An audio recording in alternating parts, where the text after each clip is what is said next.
Okay, so today, like what we have done in the previous class was like we saw how to create a VPCs, right? Mainly the public and private VPCs that usually we use in the organizations. Okay, like in companies that you'll be like working in the future. So usually in production or in main corporate companies, right? We deploy the VPCs in public and private configuration. Sometimes it's all private, but it depends. Like if they are trying to keep the traffic internally, like they don't want the traffic to go out on the internet, then we just build private networks, right? But usually when we are deploying an application, we want the application to be publicly available as well. So usually what we do, we use a public and private subnet, and we deploy a VPC with public and private subnet, right? And then we deploy the application within that in a configured manner where the application is private, but uh, with the help of different applications, we make the application public. And that is what we are going to see today. So today, there are two main objectives that we'll be focusing on. First is VPC peering. VPC peering means, if you guys understand, like we have talked about this a lot of times, right? Two different networks cannot talk to each other. They are totally isolated until and unless we build a route between them, or we tell each of them their addresses so that they can reach each other, right? So we'll be learning about VPC peering. VPC peering means connecting two different networks together so that they can talk to each other. So by default, everything is isolated. Each VPC is isolated to the different VPC because they are two different networks, right? They're considered as two different networks, and two different networks can never talk to each other until and unless we build a bridge between them. A bridge means we tell each other their addresses so that they can reach each of them. Okay. So our first goal will be, I'll show you like how to do VPC peering, like connect two different VPCs together. Okay, so let me go to VPC. So as you know, by default, we have a default VPC that is like publicly available, totally publicly available, right? So what I'll do is I'll just connect the default VPC with the custom VPC, the one that I'll create. So the thing will be a default we already have. I'll create one custom, and I'll use this custom to deploy the application as well. Like the application will be in the private subnet, and we will expose it via load balancer in the public subnet, and then like you should be able to access it. Let me create a VPC. So look closely. I'm again showing you how to create a VPC with the public and private configurations. So make sure you follow this thing, right? Otherwise, like the VPC that you will create may or may not work if done like incorrectly. Okay. So look closely again. So when we go to like usually what we do, we go to like on the search, you can type VPC. This will open this section on service. Click there. This will take you to the VPC dashboard. So here, because we are creating a new VPC, we will click on VPC. Here it will show you the available VPC or whatever new VPC you'll be creating. It will be like coming up here, and you will be able to see it here. So basically, to create a new VPC, what we do, we click on here, create VPC. Now we select VPC and more. We are not going to select VPC only because this will like force you to do manual configuration, and that is something that is too much technical, right? But if we have an option where we can create VPC normally and like easily, then why not? So use this option, VPC and more. Here the best part is you will see the live chart, like what your VPC looks like, what are the subnets, how many public and private subnets are there, and how they are connected. So you will see all the whole graph. So let me name it, or let it be project. That's okay. Project should also work, or let me name it WordPress. I'll be deploying a WordPress application in public and private configuration. So IP address, leave it as it is, doesn't matter. If you are creating a different VPC, like two custom VPCs, in that case, the IP cannot match. Okay. So if you see here, let me show you something. If I go to my default VPC, see the IP address is different. It is 172.31.0.0. So make sure when you are creating a new VPC, do not One second. Yeah. Make sure when you're creating a new VPC, do not repeat the IP range. You should not, right? So the IP range should be unique every time. So for example, here, my IP range is 10.0.0.0/16, right? So /16 means these two IPs cannot change. The first two IPs cannot change. 10.0. So if I do 10.1, the IP will change. So if you are creating a new VPC, you can do 10.1, 10.2, 10.3, like there will be different IPs because it is /16. So if I do /24, then 10.0.1 will be a different IP. So vice versa, like you just go through that previous classes, you will understand. So by default, leave it as it is. And this again, leave it as it is. This is the default one. Here you can use regional or zonal. I think just go with zonal. Zonal should be like, okay, it will charge you less. And single AZ. I don't want per AZ. Single AZ should be enough. Single AZ means deploy it into one availability zone. We don't want the NAT to be deployed in multiple availability zones because NAT will charge you. So if you deploy multiple NATs, that means they will charge you extra or more. So make sure we are keeping the charge as like low as possible. So one AZ, here VPC endpoints, we don't need right now. So just do none and create. But always make sure here that you should have a NAT and you should have IDW for public and private. Otherwise, it will not work. Okay, your private subnets will not be able to access the internet if there is no NAT. So create and make sure do not remove these two. Like do not uncheck these two boxes. Make sure these boxes are checked. Otherwise, the VPC will be created, but your internet and different other services will stop responding and stop working. So make sure like this thing is checked and create. So this will take a bit of time. Let it do its thing.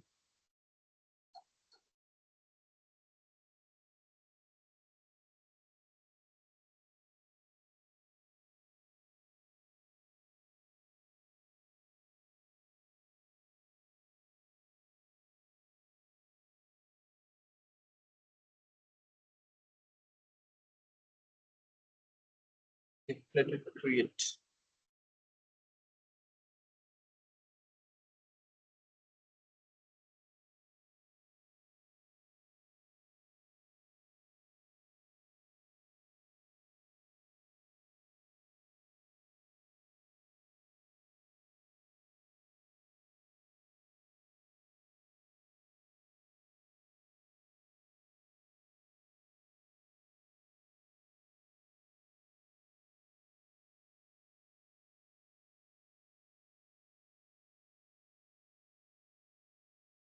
Okay, so once it is created, right, what I'll do is I'll show you a scenario first. Like I'll launch two EC2 instances, one in the default VPC and one in this custom VPC, right? And then I'll try to ping each of them, like the default VPC one with the custom VPC one. I'll try to connect them together. So we will see like once like the moment I do the VPC pairing, they will be able to talk. But before VPC pairing, they should not be able to talk to each other because they are part of two different networks. So I'll try to ping them with their private IPs. So by default, once the network is like the moment they connect, they should be able to talk. But before that, there should be no connection. Like they should fail. The ping should fail. So I'll just demonstrate like that first, the EC2 instances will not be able to talk to each other. But the moment we peer the network together, they should be able to talk to each other because now they know the address of each other. So they are able to like reach and visit their private IP or access their private IP. Okay. So VPCs are created. Now what I'll do is I'll just go to EC2. Let me go here, EC2.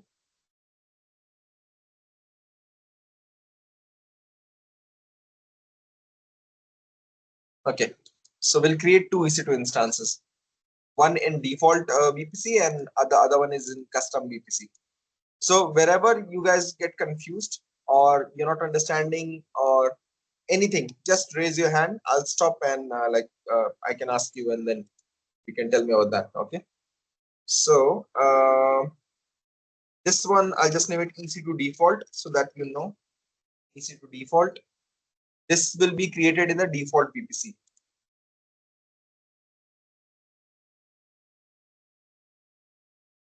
Okay.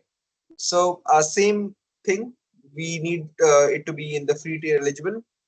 Key pair should not be required. Like they will work by default. No worries.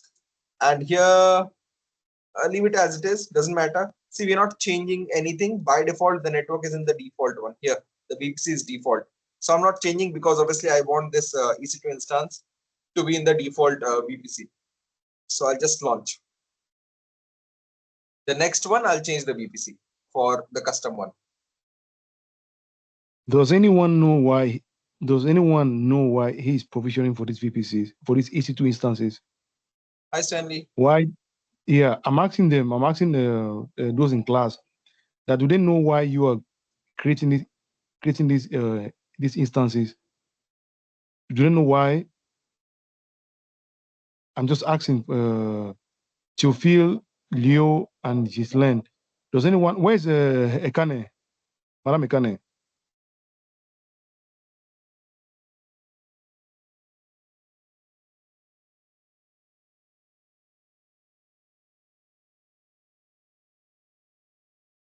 Can ping maybe. Yeah, I think I'll try to text Madam Ekane and see where I don't know where she is right now, but she's not in class, right? Yeah. Yeah, okay, she's not in class. So, does anyone amongst you guys know why Singh is creating these instances? Why he has to create two EC2 instances for the two VPCs? What's the essence? What's the use of what was the essence of an EC2 instance? This should be the first thing that we did in class. I just want to ask so that you refresh your mind. Why do we need EC2 instances? What are they for? Why do we create EC2 instances? What is the use of an EC2 instance? Yeah, here Does I'm anyone changing know? the VPC. Yeah. Does anyone know why we are creating EC2 instances? What is the essence of an EC2 instance?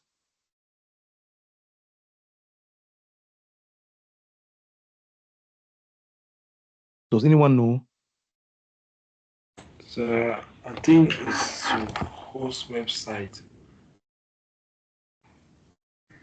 Is that all you know about EC2 instances? What are EC2 instances, by the way? Like, what's the use?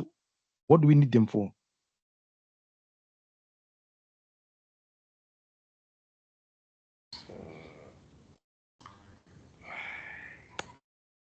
We cannot be moving further with things that why you guys don't know the basics. Everything happens within an EC2 instance. So what are they for? What are these instances for? We try to mimic the example or the analogy of a personal PC that you have in front of you, like a personal laptop. We try to use that analogy so that you guys understand. Why do we create instances and why do we create VPCs are already for network? You guys already know about this one. But what does an EC2 instance represent? It's like a server. It's like you are creating a server. It's like it's a compute a resource that you are creating. If you don't create a compute resource, how will your processes run in your laptop if you don't have a compute resource? If you don't have a unit of processing, you need a core, like a processing unit, so that your laptop can work. That's why you see I1, I2, I3, I4, I5. You need a core. You need a unit Processor. that can process. Yeah, like a processor. So your EC2 instances is like your compute. It's like your processor. You need those instances so that your computer will work, so that the processes can run. That's why you are creating your instances. You are provisioning for the memory of that instance, the RAM, how fast you want that stuff to be processed.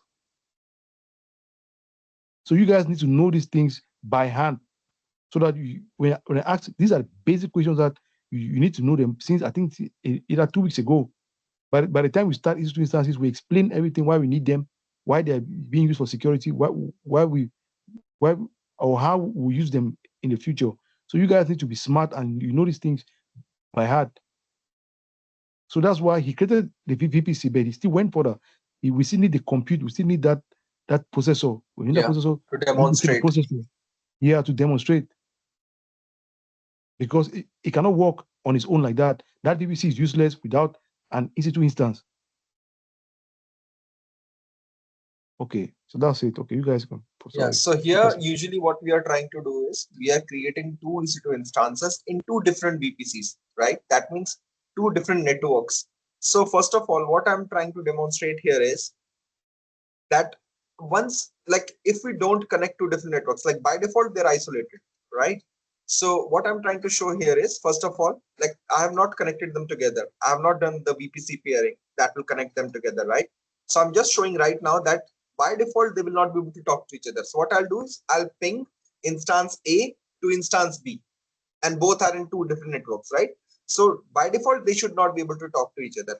But the moment we do the VPC pairing, that means we connect the two VPCs together, then the connection should happen and then they should be able to talk to each other. That is what I'm demonstrating here, that how you can connect two different networks together so that they can communicate to each other, right? That is also what we use a lot in production environments or in companies, basically, where we have like multiple, you can say, environments, right? Talking to each other via VPC pairing, or like there is one more method that is called transit gateway. I'll show you that as well. But like these are the, you can say, solutions that these companies need, because they have very big environments, they have multiple networks, and sometimes they want connectivity between those networks, and that is what we are demonstrating here. Okay, so what I'll do is I will ping, you see the IP, they are different here. This is for the default 172.31 and this is the custom one, right? So what I'll do is I will ping the default instance with the custom one and ping the custom instance with the default one. Okay, so let me copy this IP. Just read the name here, you won't get confused like which is default and which is what. Yeah. So please, in the previous class, you said connecting, like if a hacker wants to hack, like let's just say an office system, and the network, yes, and the networks, like they have connected two networks together, and the hacker wants to hack the system. So the hacker will be able to hack. If the hacker is able to hack one system, he will automatically able to hack the other system. That is, the hacker can hack the both system at once. So please ask if this EC2 has a security factor that protects the system from, like, if they are connected two systems, if you want to have one, you will not be able to have the other. Yeah, so the thing is, in previous class, right, I told you about something called jump host. So jump hosts are always in the same network, right? So jump host is like a public instance that we use to connect to the private instance in the same network, right? But here what we are doing is these are two different networks connecting to each other.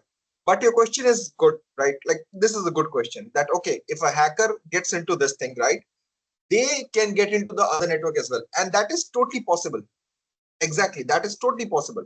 But the thing is, usually what we do is once we connect to the network, right? Here I'm just showing you a generalized idea.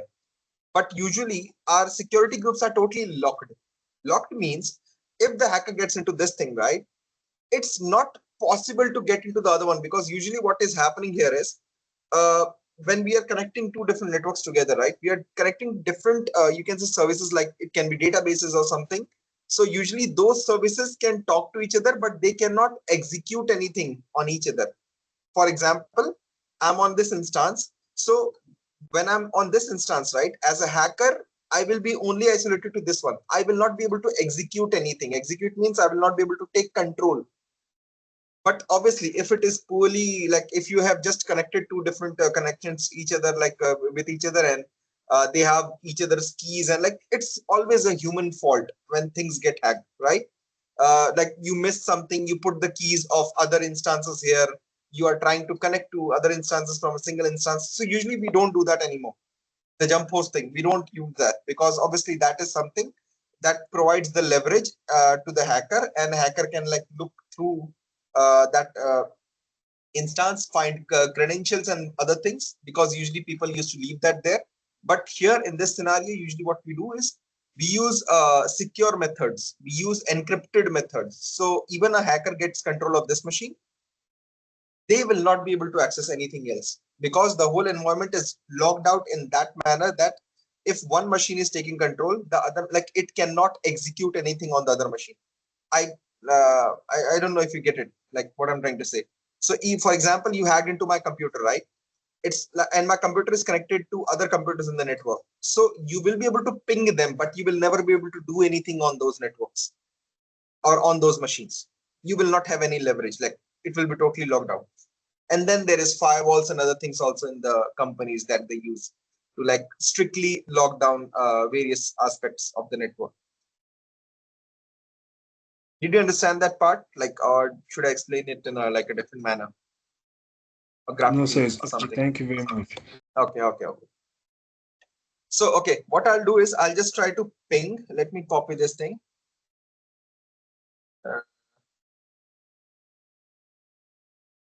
And ping means I'm trying to reach out from one server to other server. Okay.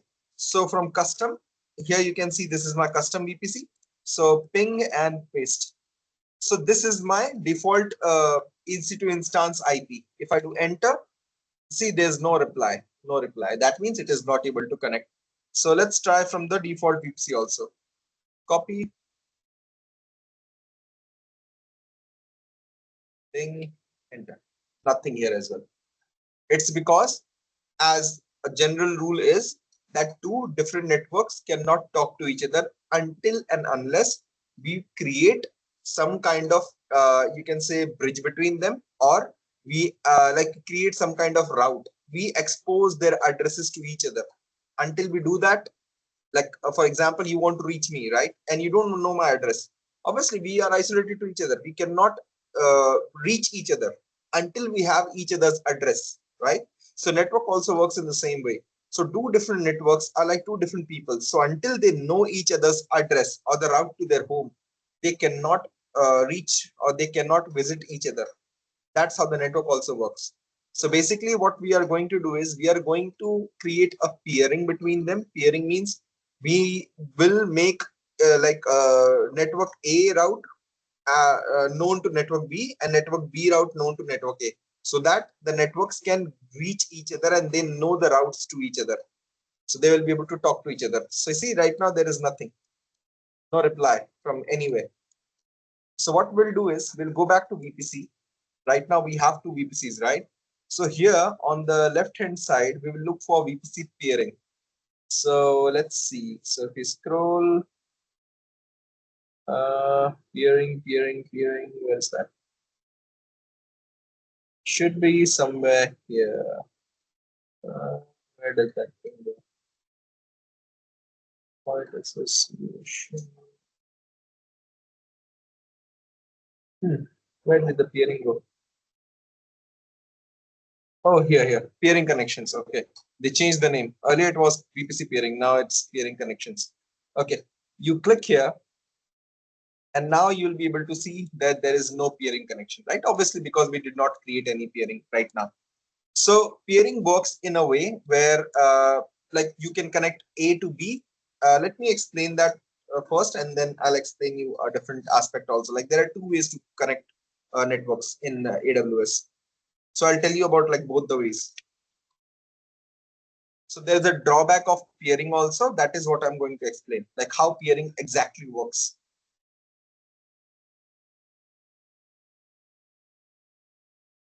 And what is the drawback and like how we get through the drawback as well. So, okay. So for example, in our case, we have two VPCs, right? VPC A, that is our default VPC, and VPC B, right? We have VPC B, and that is our custom VPC, correct? So what we are going to do is we are going to connect VPC A to VPC B. So it is like a one-way connection. So usually it's like you are sending a friend request to me to connect, right? So if I accept the friend request, obviously we will be connected. We will know each other's like whole thing, right? But if I deny, obviously the connection is rejected and you will never be able to reach me, right? That is how the VPC peering works. So basically there's a requester and there's an acceptor. So whoever requests for the connection is called a requester, and the connection who it is like being requested to is the acceptor. So if I accept the friend request of this thing, then obviously I'm the acceptor, and then the connection will happen. If I accept only, if I deny, then yeah, it will be rejected.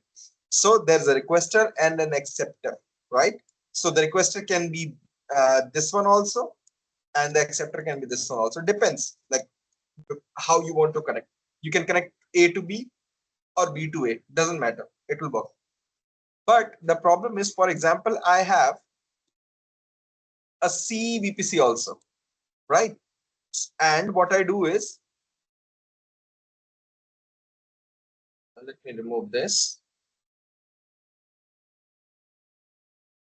Okay. And what I do is I connected B to C as well, right? So here, what I have done is I've connected A to B and B to C. I've done the peering. The problem in VPC peering is peering. The problem in VPC peering is A to B is connected, right? So they will be able to talk. They will be able to talk. B is connected to C. So B and C can also talk. But you see, C is not connected to A. The problem is in VPC pairing, you will have to connect them together. So C or A will be able to ask to each other. Like if they are not connected, they will not be able to talk. If they are not connected, they will not be able to talk. So that's a very big problem, because when you have multiple VPCs in a company, right, and you want to connect all them, like all of them together, then you will have to do that many VPC connections or VPC pairing. You will have to like create that many requests. But the problem is usually we have so many VPCs in companies, right? We it's not possible. Like it is possible, but you'll have to give in a lot of time. So technically it is not possible. And to do ease of work, we use something called transit gateway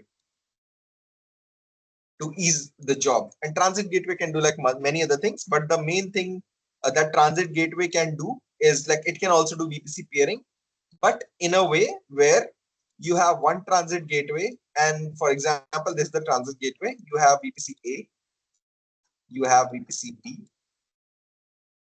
and you have VPC C, right? So if I connect VPC A, B, and C to the transit gateway, right, I don't need to peer them together. So if anything is connected to the transit gateway, they will be able to talk to each other. Like anything that is connected to transit gateway, all of them will be able to talk to each other. You don't have to peer them one by one. You don't have to do that. Whatever you want to connect to your existing network, just connect it to the transit gateway, and they will start talking to each other. Like B can connect to A, it can connect to B, C, and everywhere. So this is where like I have a transit gateway question. comes in. Yeah, I have a let me ask a question for them to answer. Mhm. Now, since talking about transit gateway, if you are an attacker, I want you to start reasoning like someone who is doing cybersecurity. If you're an attacker, and in that network they have connected VPCs around, there is a transit gateway at the core. So which tool, which resources is most important in this particular infrastructure, in this network infrastructure, that if I am an attacker, I want to attack, I'll go there to have access to all these particular tools or all these particular resources in the network.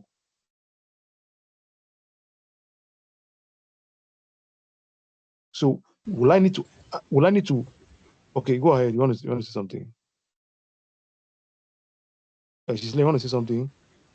The transit gateway. Okay, good. So yeah, so you guys have to be thinking like that, because attackers don't usually attack the whole infrastructure. They can attack your load balancer that is in front of your probably your network or your database.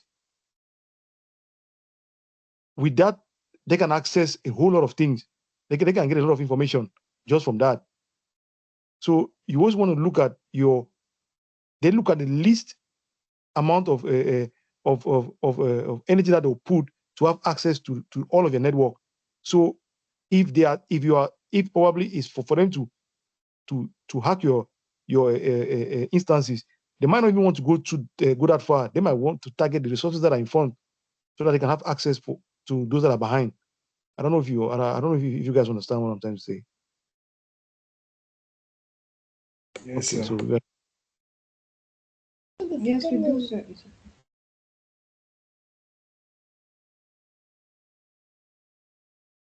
Sing, go ahead. It's okay. I'm done. Okay. Okay. So let's do the VPC peering, right? So as you know, one is the requester and one is the acceptor, right? In our case, what we will do is we will make the default as like default VPC as requester, and the custom VPC will be the acceptor. Okay. So you go here, create peering connection, give it a name. Maybe I just name it default to custom. Yes. Yeah. And you can give like any VPC name to VPC name so that you know, okay, this VPC peering is like going from A to B. And what is point A? So in my case, point A is default and point B is my custom. Okay. So it's just because VPC peering is a one-way thing, right? So that you have to like define that in that manner. So requester, that will be my default. Here it says default. So we'll choose this. And it automatically grabs every information that is required. Like you don't have to do anything. Now you have to say that, okay, this VPC peering, the best part of these peerings are they just don't work within your account. They can work cross account. Cross account means if you have a AWS account and if I have a AWS account and I have a VPC and you have a VPC, right? And you want to connect with my VPC. This VPC peering can do that as well. Like you can connect cross account connections as well. You can do that. Okay. But the only thing is, remember, the only thing is our network should not be same. So for example, if you are using this IP, I should not be using this IP for VPC peering. It won't peer anyway. So if our IPs are clashing, if they are same, we cannot peer. Just remember that. Same networks cannot be paired to each other. So the network should be different. So in my case, obviously it is in my account. So I'll just keep it like this. Also, the connection is cross account as well as cross region. For example, I have a VPC in North Virginia. I have another VPC in maybe Ohio, right? And I want to connect them together. So in that case, I can just choose another region also, and I can define like in what region that VPC is. So in my case, again, we are in the same region. So acceptor, we will choose, okay, our acceptor is WordPress, right? Because default is the requester. So we will need an acceptor. So acceptor is this thing and create. And that's it. It says a VPC peering connection. This is the ID of that connection has been requested. So you will see that here it is saying you can accept or request this peering. Like usually you have to go here again. And here you will see pending acceptance. That means I have not accepted that connection yet. So usually what I can do, I can just go to action and then I have two options, mainly two options, accept or reject. So if I accept, the peering will happen. If I reject, obviously it will not happen. So again, if I go back to the instances, see, they are still not connecting, right? They are like not able to connect to each other. They are not replying. The moment I accept, let's see what happens. Okay, I have accepted. If I go here, you see it's still not getting that, right? So there is a thing usually, like why it is not doing, right? You see, to send traffic, like once you accept, here it is saying to send and receive the traffic across VPC connection, you must add the route. So the connection is created, but the route still has not been added. Remember one thing, the moment like I add the route, only then they will be able to talk to each other. So earlier we used to like do it manually, but now AWS gives you that option. So if I click on modify my route tables now, it will automatically add the routes everywhere. So if I click here and wait, I can, oh, let me add it. Let me add it. Let me add it. Yeah, let me add that. So if I go back, let me go back to the VPC. Remember one thing, the routes need to be added in both of them because both of them need to know the addresses, right? You cannot do like this. For example, this thing, This is my default, right? My default VPC, and this is my custom VPC. So remember one thing, it's not like I just add the route for C and they both can talk. No, I need to add the default route to custom and custom route to the default. So they both should know the address. Only then they will be able to talk to each other. Otherwise, it will not work. Okay. So usually what we will do is we will go here, here on the route table, right? And this is, see, wherever the name is not there, this is the default one. You can always check the VPC ID here as well, like this. So anything that says WordPress is my custom one. And obviously the one that says nothing is the default one. So what I'll do is, first of all, let's add customs route to default and then defaults route to the custom, right? So you click here, go to routes here. You will see right now there is like 2 routes only. So what I'll do is I'll just go and edit here, add, and now the main part is what are we going to add here? Remember, we have done VPC peering. So what we will do is we will drop down here and look for VPC peering. So peering connection, here it is. Click, choose. It will automatically show you like which peering connection you want to do. Default to custom, add, and then add for all, like 0. Do not use anything, just do for 0 and save. Oh, it's already, okay, wait, it already exists. My bad, it should not be 0, sorry. I need to get the IP address. Give me a second, let me get the IP address. Yeah, it should be the IP address of the other one. Sorry, my bad. Yeah, this one. Copy, other copy. Let me just type. So, yeah, it should be, let me add, because 0.0 is already there, so you cannot like add it again. So, peering and peering for 10.0.0.0/16 here and this thing. So basically in VPC A, or we can say VPC A and VPC B. In VPC A, we will add the IP of VPC B, and in VPC B, we will add the IP of VPC A. So that is what we are doing. So this is VPC A. We are adding the IP of VPC B under peering connection and save. There, it is added. So this is the route. Now it knows that wherever it wants like reach, it will have to use this route. And again, go back. Now here also, same thing. Add. You see, this is 10.0.0. Whenever you see this 10.0.0.0, that means it is, you see here also. Routes here 10.0. Wherever you see this, that means this IP is already there. This is the route of my custom one, right? So here I need to add for the default one. So default IP is 172.31.0.0. So copy. How do I copy? Control C. Go back. Because here we already have this, so that means we have to add the other one. So other one is, let's go, routes, edit, add, paste the IP of that one, and again, same thing, peering, choose, save. Again, the other one, we have to add for all of them, by the way. If you don't add, then like those particular subnets will not be able to talk. Paste, same thing, peering, add.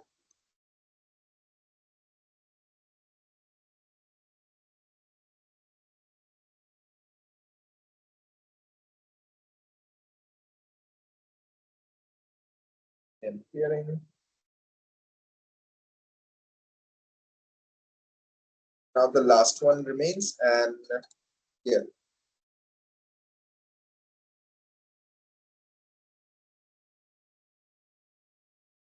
And it should be done now because all the route tables are added. So you can confirm. So just make sure both the IP should appear. So if this IP is already there as local, that means this IP needs to be added as peering connection. So here you will see that this IP was local. So we need to add the other one as the peering connection. So that is how we know. And now let's see the instances here. You see, they started talking to each other. The ping is replying. So I have a question. Let me ask them a question. Why do we need route tables? Why do we need to configure route tables within the VPCs? What's the importance of routing tables within VPCs? From what you've seen, what are the importance of routing tables? Why do we need routing tables? Why are routing tables so important in VPC connection or when you are configuring networks? I said this thing, I used that analogy of a mailman. I explained to you guys, I use that analogy of a mailman. Why do we need routes? What is the essence of a routing table? A routing table should be like, you guys should start reasoning using your head. It should be like an address book where it has all the addresses for all the people that want to deliver mails to. So if I'm knocking at a particular door, I don't have a particular address, I cannot deliver mail to probably to Sing or to Leo. I must have Leo's address stored in my address book before.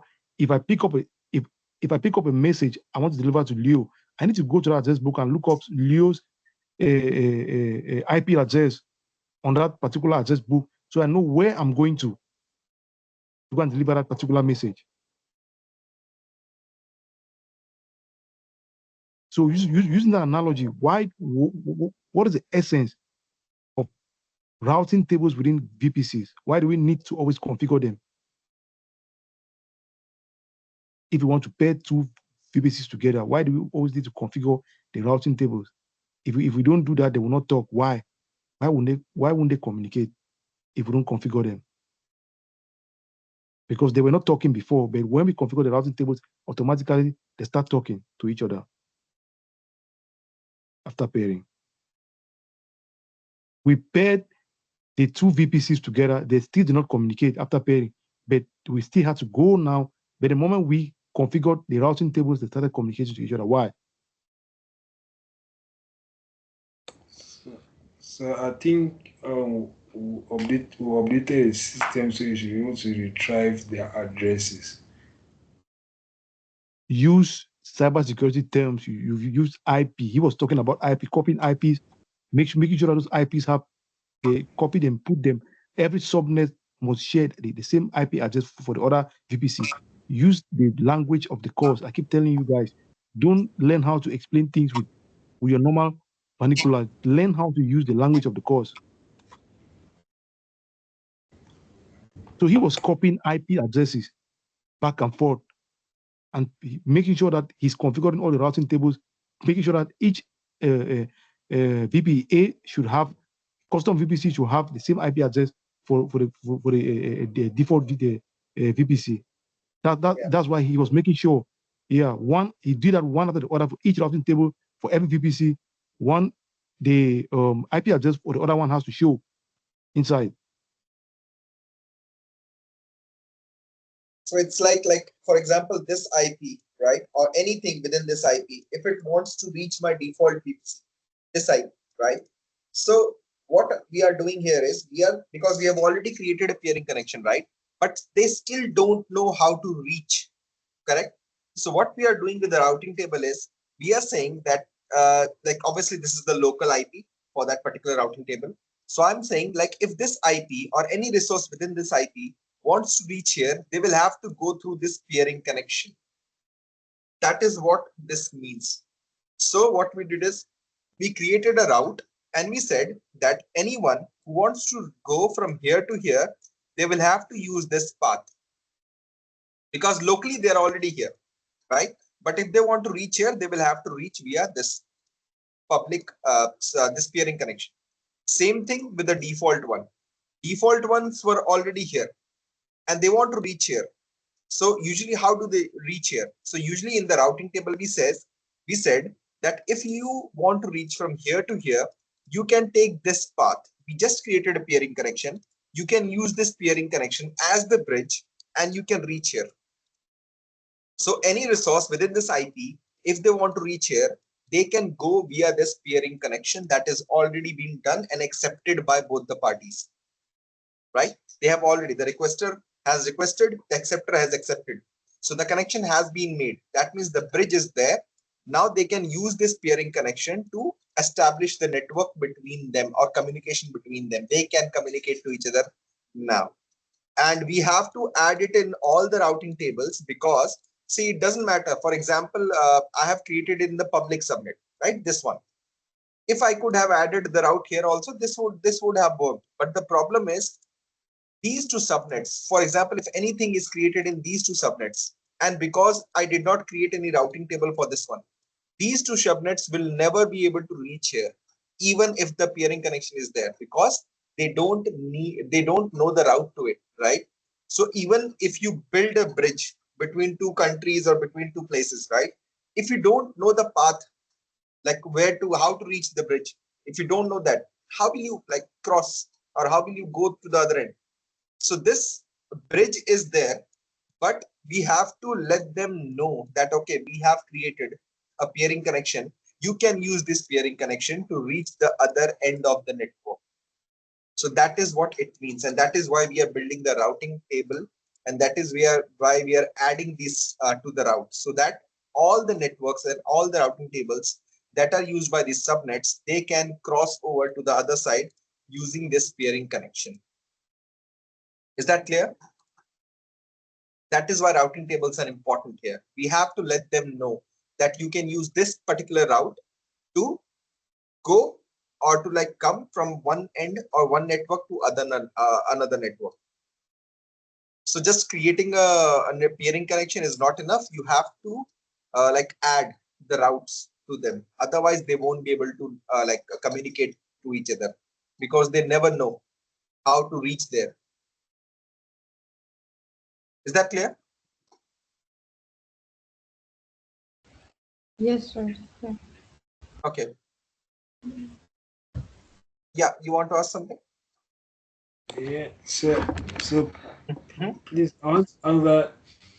Please the root table, do they also use, like, do they find the root through the domain name server? No. In Domain this, name is totally different. Domain name is a different thing. This is different because, see, whenever we are talking about IPs, right? IPs are different. Domains are names. Names means like usual names that we use. Google.com, XYZ.com, right? Any name that is domain. So domains are different. They are different, right? But usually when the machines, or any machine, by the way, any machine, when they talk to each other, they always talk in terms of IP addresses. They never use domains. Domains are for humans. We built domains because as a human, we are good with remembering names, right? But in terms of machines, when it comes to machines, machines are good with remembering numbers. They are not good with remembering names. So when we are talking machine to machine and we are building networks, right, we never use domain names. They are always the IPs that they are talking to each other. okay, sir. Yeah, Chufil, do you now understand why I was telling you guys how that in an interview they might ask you that that you should explain from the time when you type a domain name like google.com on your browser until the time the first page will pop up. You should explain that process. Remember, I Yes, sir. told you guys. Remember, I told you guys about how that domain name is being resolved on IP address, right? Yes, sir. It was sending that request to a server, right? Yes, sir. So that is the same thing he's trying to explain to you guys, that every domain name you see, there is an IP address behind that domain name.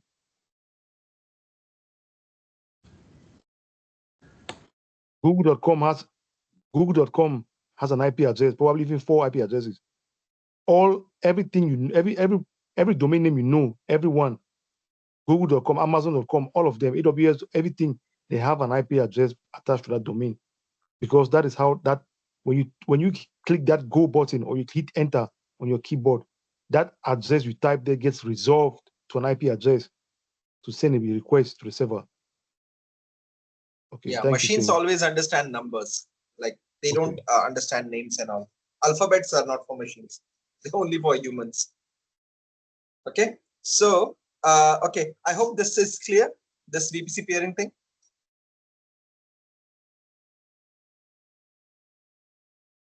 Yes, sir. Thank you. Okay, so now once we have created it, right, let me set up a WordPress instance, and let me show you, like usually in the first time when we set up a WordPress instance, it was a general one, right? So everything was in the default one. But now I'll show you how companies set up their applications, right, in production, and how they make their application more secure. Okay, I'll just show you that, like I'll demonstrate. So let's go to EC2.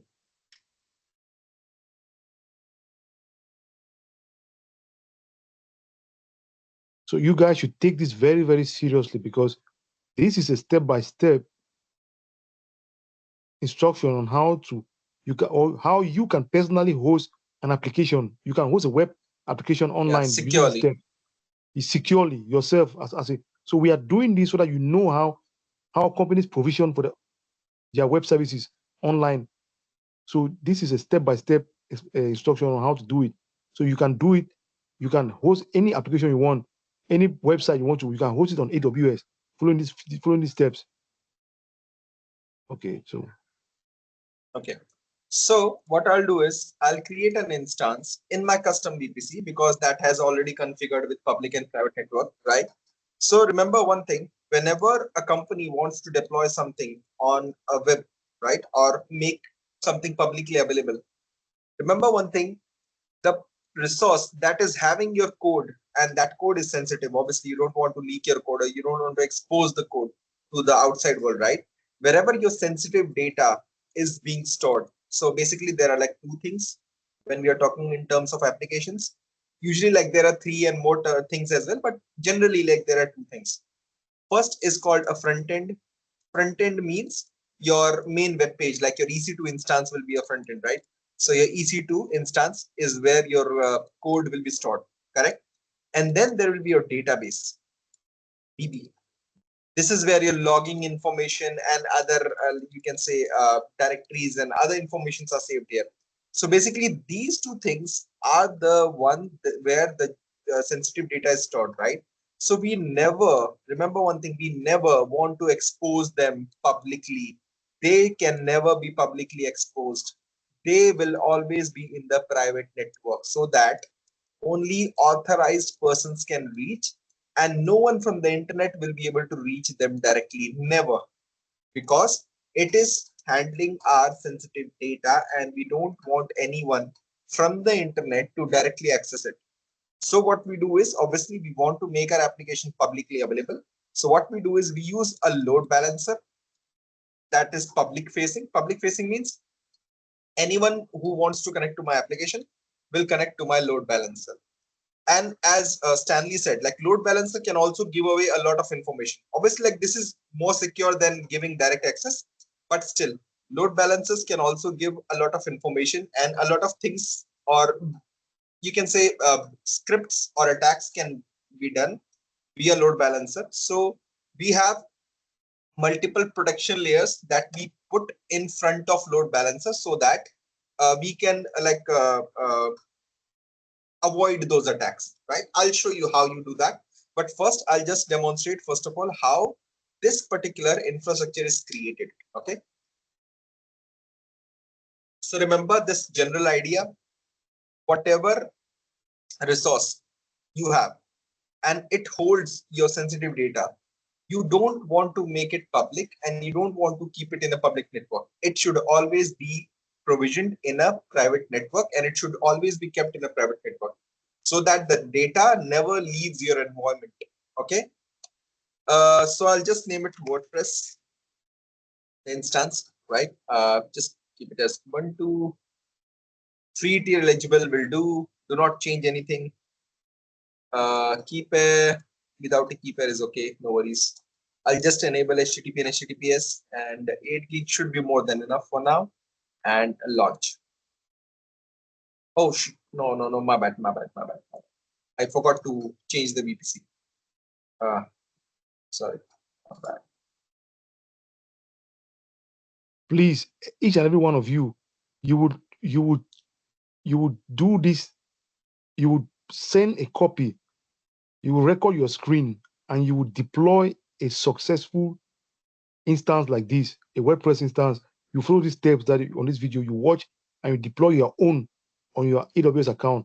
You deploy your own WordPress instance like this. Same thing. You take you go through everything the same way that he would do. You take down, you take notes, and you have to deploy your own. Okay, I'll let's follow up on deploy here. again. So just you guys just know that everyone will do it before you guys leave, or before you guys are done. You deploy an instance like this yourself. Okay. So just use without a keypad. That's okay. Make sure to change the VPC that I forgot. Right.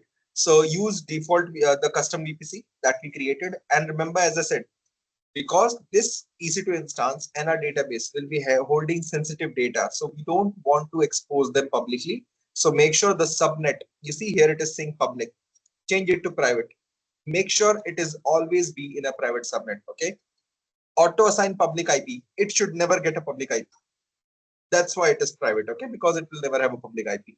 So make sure it does not have any public IP. And just name it WordPress. WordPress, like the security group name, you can always change. That's okay. And yeah, that should be okay. And launch.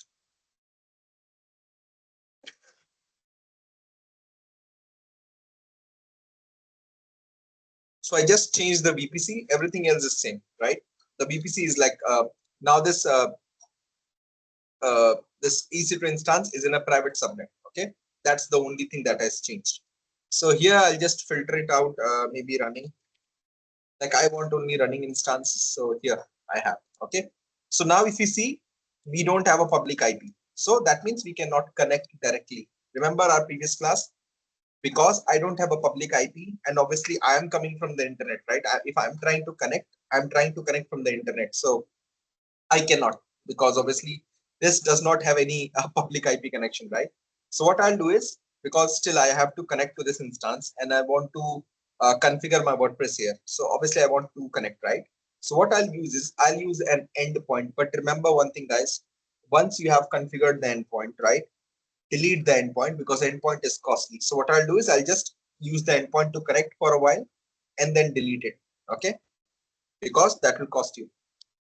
So what I'll do is create EC2 endpoint, just use it. Subnet, remember the subnet should be the same subnet what this instance is using. In my case, I was using this private one. You can always confirm. You see private one, US East 1A. So go to the instance. Let me go back. Like I'm just showing you how you can confirm like what instance is using. It should be the same. Otherwise endpoint will not work. So this is my running one. If I choose this, here you see US East 1A. So if I go here and if I drop down the subnet, there is only one US East 1A, and make sure it is private. Like there's one public also, but obviously because we are using private, so you'll go with private. Select security group, use the same security group what your instance is using. In my case, it is using WordPress. So where's that? Here, it is using WordPress. So I'll just go with the WordPress. Same thing, you don't need to change anything, and create. Now this will take 5-6 minutes. So in the meantime, what I'll do is while this is being created, I'll just create a database server. Okay, RDS server. And RDS will be free of cost if you create in the same manner how I'm creating. Okay, so like this is how I'm just demonstrating a corporate version of how things are deployed in companies. So I'll just go to RDS.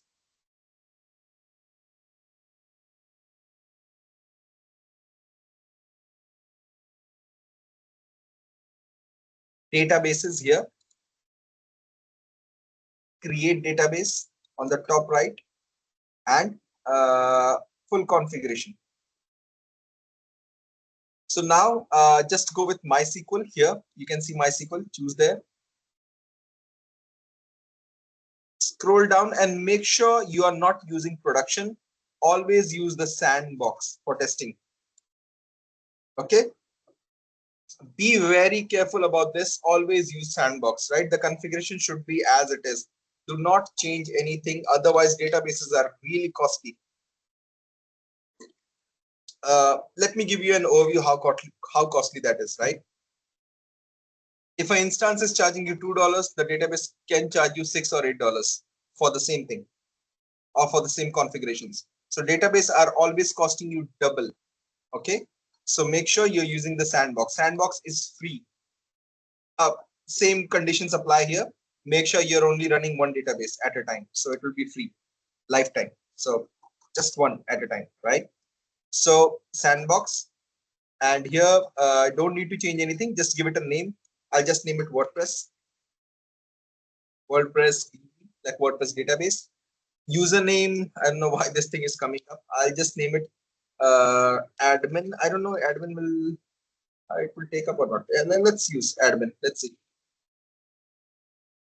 And self-managed is okay. You can use your password. So let me use one. So there's a condition for password. Make sure you are like satisfying all those conditions. The condition is at least 8 printable ASCII letters, and do not use any symbols. So in my password, it's using any symbol. So admin 123. I'm using that. It's weak, but for testing, it's okay.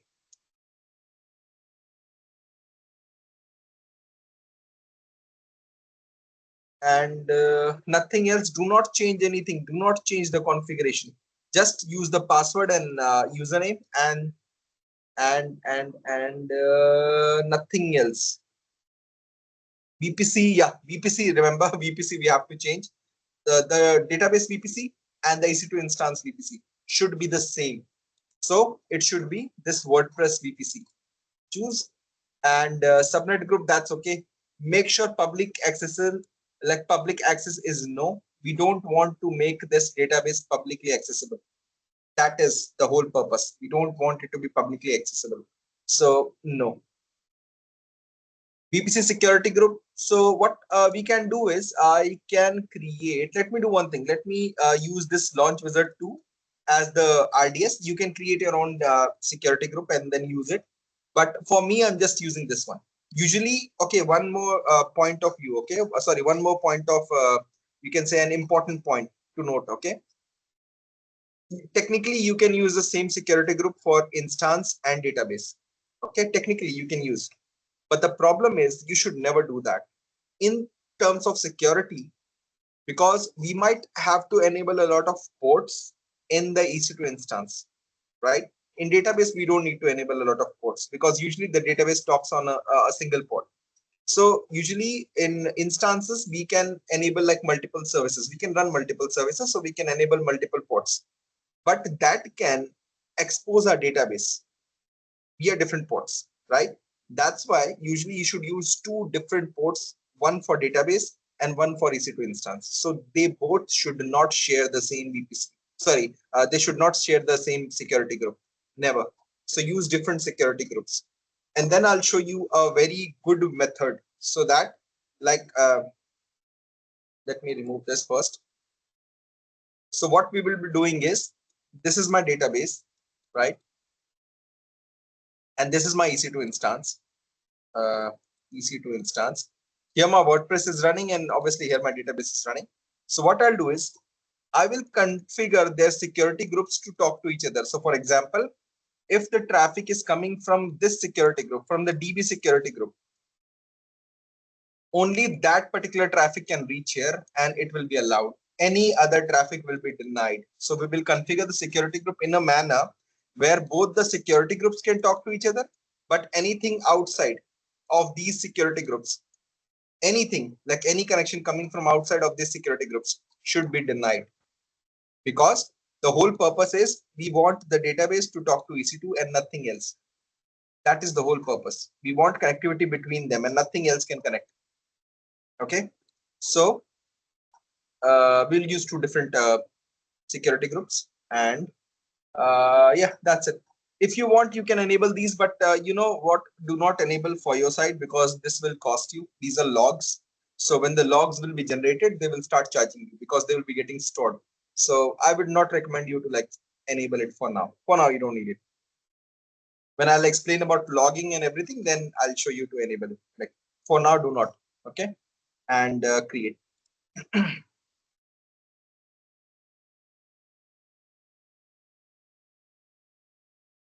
Yeah, let it create. Again, this will take time. So while this is creating, let's see our instance. If our instance is like done.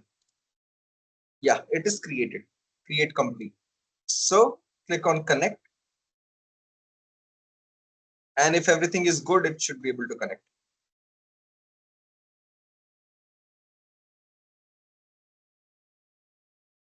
There. So we are connected via the endpoint.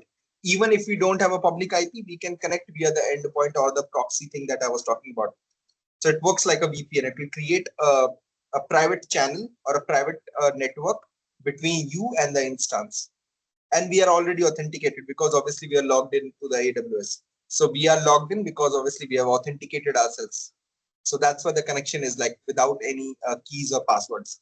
Because you're already on the platform, so it knows, okay, you're already authenticated, so I can create a private connection between you and the instance.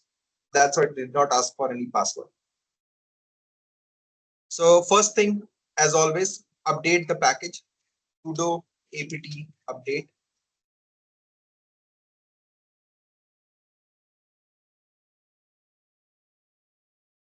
And because NAT is configured, that's why the internet is working here. Otherwise, in private subnets, the internet will not work without a NAT, as we have already like discussed about that, right? So NAT is something that is translating from like private to public and public to private. Okay, so we install a web server, that is our Apache web server, sudo apt install Apache 2. Because without a web server, WordPress cannot work. WordPress will require a web server to work. So we have configured the Apache now.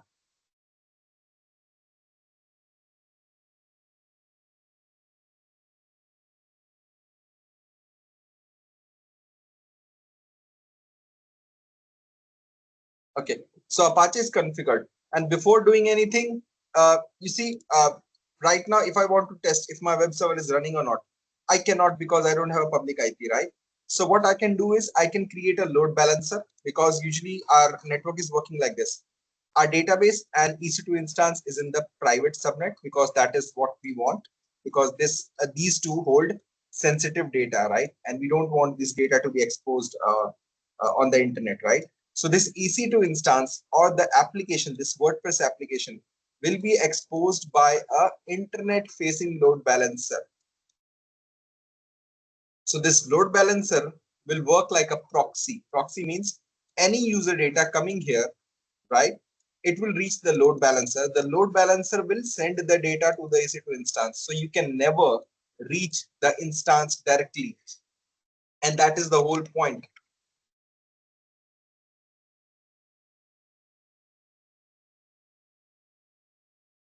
So what I'll do is I'll create a load balancer. I'll just go to the load balancer. I'll just test. I'm just creating a load balancer right now so that I can verify if my WordPress is if my web server is working. So if the web server is working, then whatever I'll configure, it will show up.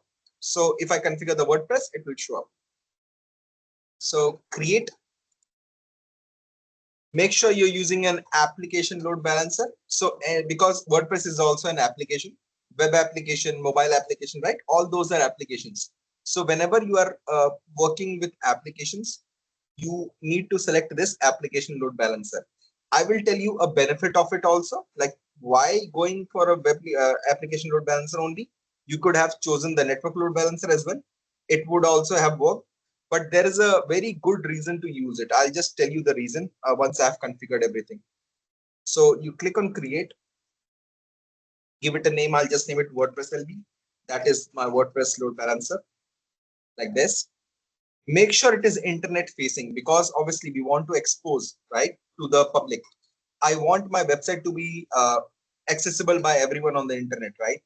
And because I cannot expose my EC2 instance on the public network because obviously it holds my sensitive data and I don't want to expose it. So I'm creating a internet facing or a public facing load balancer that will work as a proxy. So any traffic that will be coming to my EC2 instance or to my website will go to this load balancer, and this load balancer will be responsible for forwarding the traffic. So internet facing and VPC again, use the same VPC that you are using for the instance and the database. Okay, everything should be in the same VPC. So choose there, accept and accept. Alexa, stop. Right, start. Okay. One more thing, because this load balancer is public facing or internet facing. Remember, okay, the public, the subnet should be public only. It should be public. So by default, if I change it to private, see, it will give reachability, maybe impact. So I don't want all these things, right? So always choose public. Everything looks good, then you have configured properly. If I change it to private, it will give me warning that obviously it will not be able to reach. So security group, again, use the same security group as your instance. That is okay. You can use that, but do not use it for the database. For load balancer, you can use it. Doesn't matter. And target group. Okay. Target group I've explained earlier also. Target group means how will the load balancer know which instance to use or which instance to target, right? Because the application can be running anywhere, it doesn't know. So usually I need to create a target group that will tell, okay, go to this instance and you have to manage this instance. Okay, so create a target group here. You'll see here, create a target group. Click here and let's create it, and then we will just add it. Again, same, do not change anything, just instances. Target group name, I'll just name it WordPress TG. That is WordPress target group. And as it is, nothing.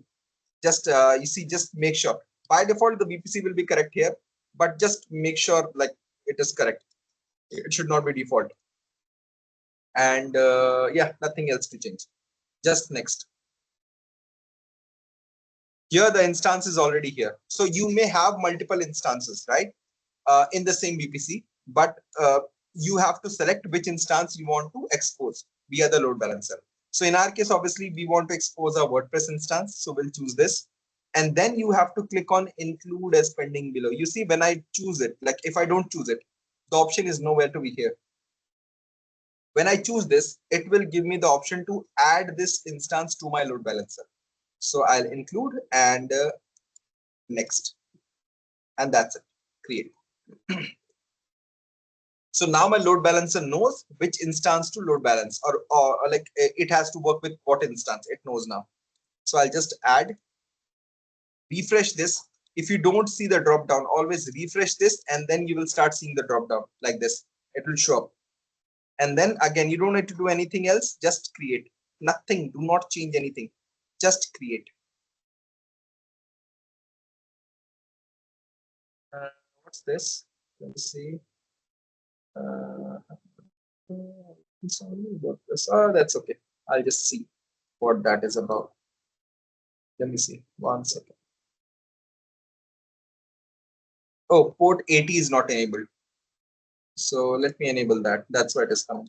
Port 80 means where you're like, usually your applications run on port 80 and 443. So make sure port 80 is enabled. Otherwise, you won't be able to see the WordPress application. So now it should be okay. Yeah, now it should be okay. Let's create. Okay, let it run. This will take a bit of time to create. It's provisioning. So while this is provisioning, again, let's see our database. It should be done by now. There it is. It is available. So we can use the database now. So here it is. So before I use the database, I will have to configure. I'll just configure the security group, because as I said, I don't want to enable the security group. I don't want it to be open to all, right? There are two ways, by the way, to connect. Like the main simple way is this thing. You just go to the security group like this. Here, right? Let it open. Here it is. Inbound rule and edit. So here I don't need SSH because database do not require SSH. It's not an EC2 instance. I can remove this. ICMP, again, I don't want to ping my database. That is okay. I can remove. All traffic, that I never want. I don't want to open all the traffic to my database, right? Even if it is private, I don't want that. You can never be sure, right? So delete. What I'll do is I'll add the rule because this is MySQL. Just look for MySQL. It will appear. There it is, MySQL. Choose, right? And source will be what? Choose the security group of my instance. So my instance security group is, if I go to my instance, right, the security group is named as WordPress. So what I'll do is I will just add, where did that thing go? I think here. Yeah. So here, open for MySQL and add the WordPress security group here. That means the traffic that is coming from the WordPress security group, only that traffic will be allowed and nothing else. So save.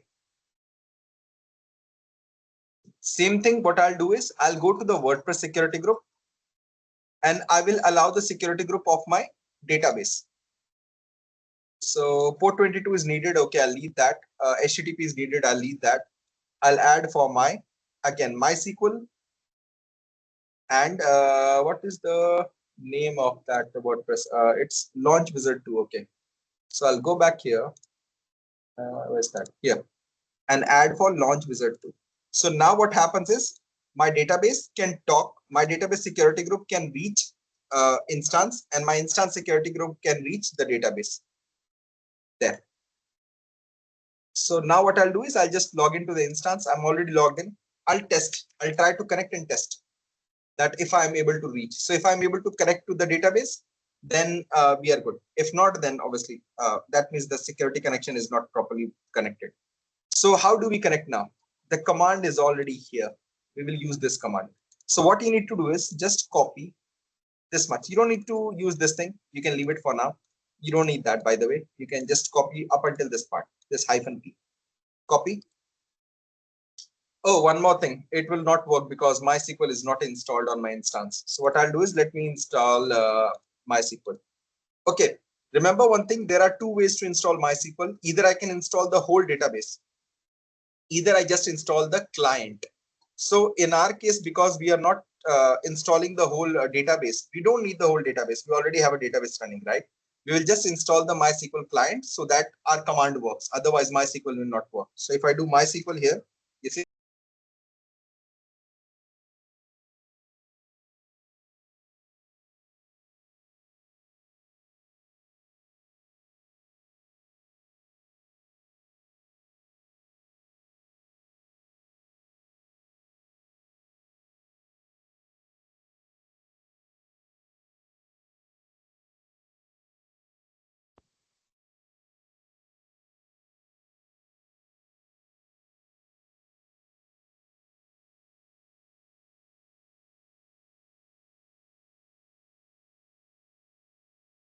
I think Sing, you mute yourself. I don't know why. oh, okay, my bad. I don't know how. Okay. Yeah, you muted yourself. Where did I got mute? Okay. You muted yourself. Just when you're about to provision the client, when you copy the okay, code. okay. So okay, what I was saying is, by default, either we can install the whole database, right? Or either we just install the client.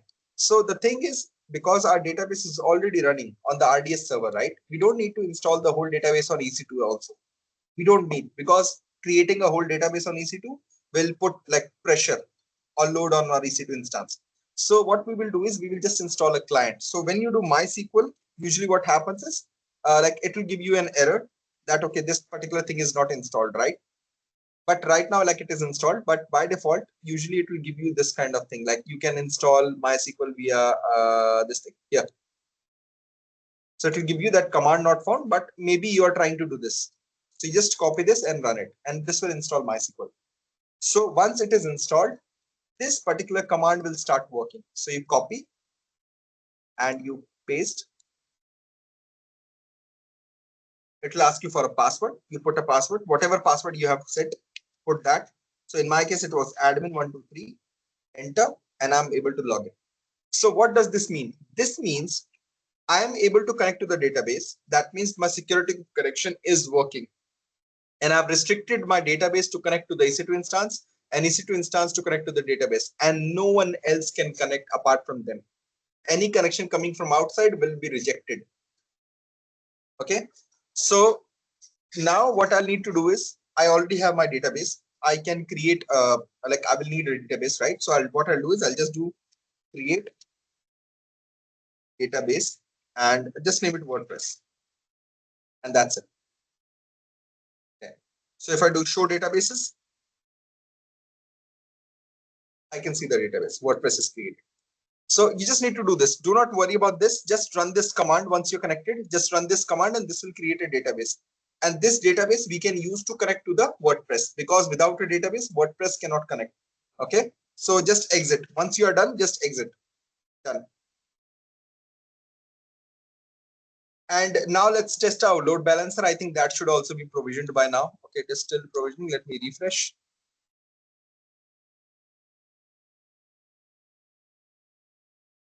Okay, it is active. Now to test if my web server is working, because that is the whole purpose why we created a load balancer in the first place right now. Okay, so if I go here and if I open this address, I should see the page. If I'm not seeing the page, that means something is wrong. So there are two ways, like what can go wrong, right? There are two things. Either there is HTTPS, you see in the address, there is HTTPS. If I remove this and enter, and it should work. So usually what happens is by default, like it's Chrome thing, by the way, like Chrome does that automatically usually. So what happens is whenever you open a IP address or whenever you open a domain name, right? This is called DNS here. Where's that load balancer? Here. In load balancer, you have something called a DNS name, domain name server. So as I said, humans are good with names, right? So whenever a load balancer is created, basically in AWS, in other like in other places, in other clouds, load balancer gives you an IP address. But in AWS, it gives you a domain name. Okay, and this domain name by default, what Chrome does is whenever you put a domain name, it will open the domain name on HTTPS. So for example, if I open this in a new tab like this, and I do not type any HTTPS or HTTP anything, just hit enter. It will try to open it in HTTPS. So it may show you like this. So you just click on continue on site and you should see the page. Sometimes when it doesn't show, what you need to do is just click on the last and go, like use the right arrows. Use the right arrows. Just go to the last here like this, here like this, and then you can type HTTP://. Again, if I do enter, again this will open. So sometimes like it will do, it's Chrome thing, like it does that. Okay, so basically that means like I'm able to see the page. Where's this that go here? So this means my web server is working because I can see the page. Now remember, our database is done. We have created a database, like we have created a database server. Inside the database server, we have created a database which the WordPress will use. Okay, and now our EC2 instance is also done. All we have to do is we have to configure the WordPress, right? Load balancer is done, database is done, EC2 instance is done, and we just need to provision the WordPress. Everything else is done. So what we will do is, let's set up WordPress now. So I go back, I can close all these things. I don't need that. Okay, so what I'll do is, let me go to the instance. So usually whenever you are setting up a WordPress, right, application, you have to go to /where www and html here. So whenever you are setting up any, by the way, any web server you're setting up, always the files are in this place by default. It's always in where www.html. So if I do ls, you will see a page called index.html, and this is the page what is being shown here. So if I open this address, this is the page. This index.html is the page, this one. So whatever you put in this path where www.html, that page will start showing up. So what we will do is we will remove this page and we will put our WordPress here. So let me show you how to set up again. Okay, so first we need to download the WordPress application here. So how will you do that? So first of all, we will go to the WordPress applications website. I will type in Google, I will type download WordPress for Ubuntu. Make sure you put this, because like if you don't put it, that is also okay. But usually when you put it, it will like give you directly. So do this and go to the WordPress website. This one. You don't need to go here. Go here. This one. Download WordPress. Click here. And here you will see download WordPress 7.0, right? So right click here, copy, go back. Where's that? It's here. Okay. So what I'll do is, okay, remember, we cannot just go and download like this. I cannot like just click here and download.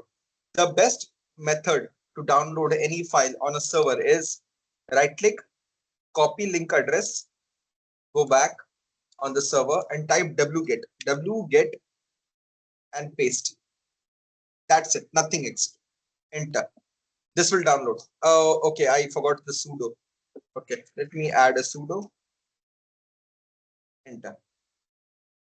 So if I do ls now, I should see the file here, latest.zip. This is the file that got downloaded.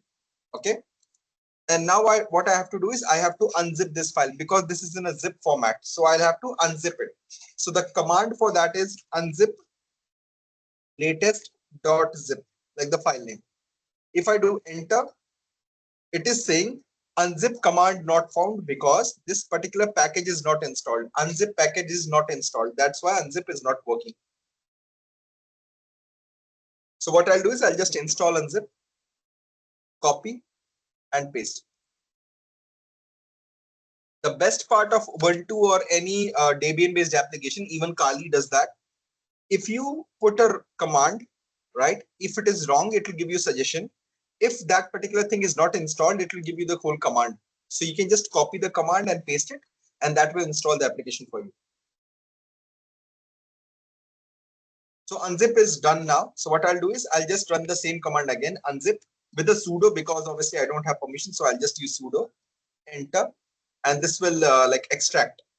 Okay, I think it's done. If I do ls, you see WordPress is extracted. So if I go under WordPress like this and do ls, there, all the files are here. Right. So what I can do is I can try to open this file, but before that, I will copy the whole thing and I put it under HTML, because if you remember, anything I put inside HTML, only that will be shown by default.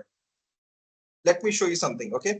So if I go to this website, like here, right, it is showing me, still it is showing me this thing. It is not showing me WordPress. I'm not seeing anything. But the moment I do /WordPress, I should see the file, you see, WordPress file, front to the WordPress application. Why is it doing that? It's because by default, whenever you are inside HTML, right, that is always the root path. Root path means this one, slash, just the slash. This is the root path. So when you open the application, the IP address or the DNS server, it always shows you the root path.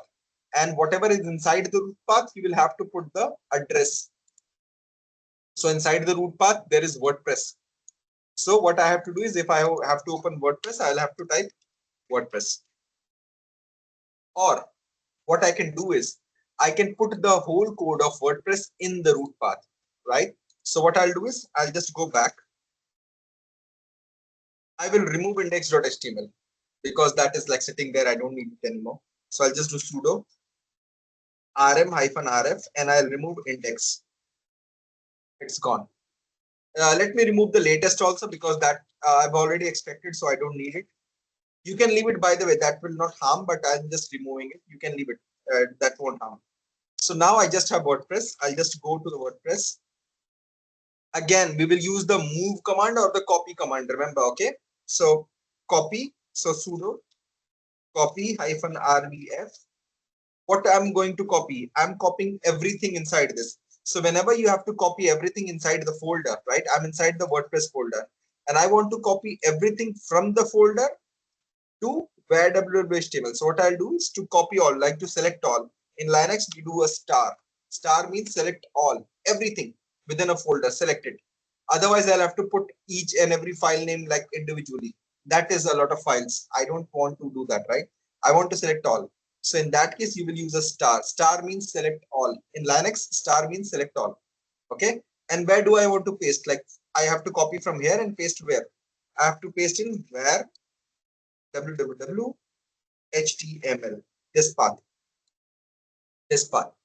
and enter. Oh, I forgot. Oh, pseudo spelling is wrong. Yeah, now it is copying. So now, if I go back, you see, everything is copied in where www.html. So now if I refresh here, I just remove the WordPress. I'm in the root path. If I enter, see, I'm seeing the same thing because I removed the index.html and now this is my default application there. So I can go back here and WordPress is still here. What I'll do is I'll just remove it because I don't need it. So rm-rf because I've already copied. So sudo rm-rf and remove the WordPress. I don't need it anymore. Gone. Okay, so on the root path, we already have the application. What we will do is, first we will have to install PHP because WordPress is a PHP based application. So we will install PHP. So the command is sudo apt install PHP. Enter. There are few more things that you need to install in the PHP. I'll have to see, I forgot that, but let me see. Let me see. I think there's a, one second, install WordPress on Ubuntu. You can do this. And yeah, you can use this DigitalOcean thing.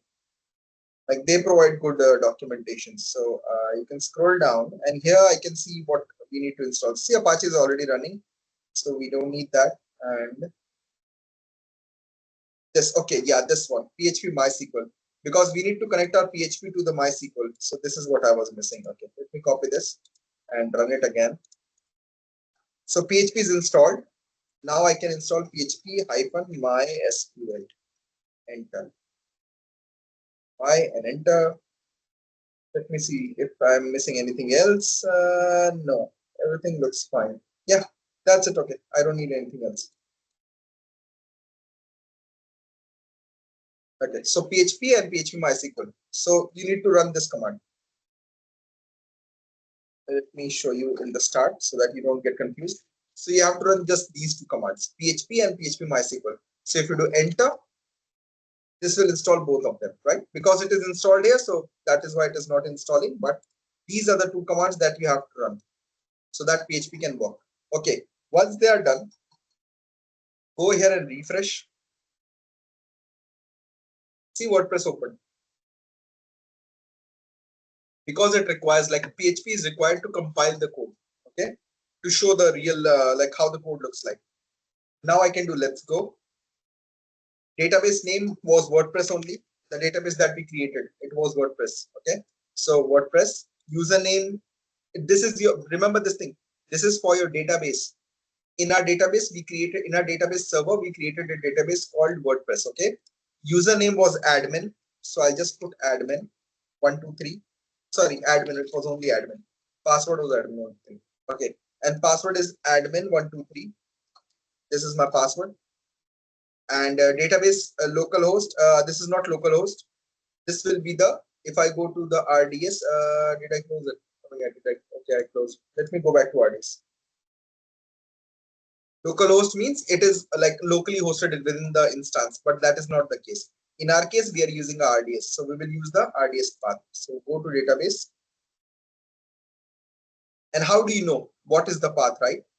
This is the path, always. This is the path, host. This is what we are required. I think when you go to configuration also, it should show somewhere. Okay, it shows the username and it's not showing. Usually it used to show here. Okay, no worries. You can always copy from here. Oh yeah, endpoint. Okay, you click on endpoint and this will give you the path. Here it is, endpoint. This is the path. So copy and paste. Here, host name means the address, the database address. This is the database address. Endpoint means this is where we connect to the database. So by default, it will be here, code snippet. You can see the host name or the address here, up until .com. Or if you're getting confused, always click on the endpoint and this will give you the address. There it is. This is the address. What you will use to connect to the database. So copy and you can paste here. And that's it, nothing else. Database password, database username, right? And what database you have created and the host name, and submit. If everything is correct, it will go ahead there. If I'm seeing this page, that means my database configuration was correct. Okay. And I'm seeing this page because obviously it does not have permission. So it is asking me to create one. So it is saying you can create a wp-config.php manually. So what I'll do is I'll just copy, go back to the server. I'll type nano, sudo nano, because sudo is required, sudo nano, and paste the file name. Like it is asking me to create this file and enter. What should I do? Go back again and copy the whole thing, everything. Copy and paste. That's it. Save and back. So it was asking me to create this file. You can like it can by default also create, but because it did not have the permission, so I had to do it manually. But if you want, you can always give this like 777 permission or 775 permission. It will automatically create. For example, I can give, like if I do sudo chmod -r 775 and then give this HTML this permission like this, right? And then I have to put the owner name also. So sudo ch owner, like who will be the owner? Ubuntu is my owner. So Ubuntu Ubuntu, and to what folder? HTML folder. Enter. Now you will see if I do ls-lah, Ubuntu is the owner of HTML. So whatever I do inside HTML, I don't need sudo anymore. But to do that, you will have to use these two commands. If I go to HTML, now I don't need sudo. And if I do next now, it should work. Even if you don't create this file, then it should work. Otherwise, it will not work. You'll have to create it manually. So run. There it is. If this page opens, that means WordPress is successfully configured now. And site title can be anything. Yeah, test site, demo site, anything.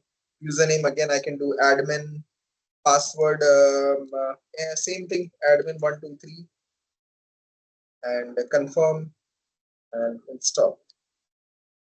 Providing email address. Okay, let's use this one. Use and install.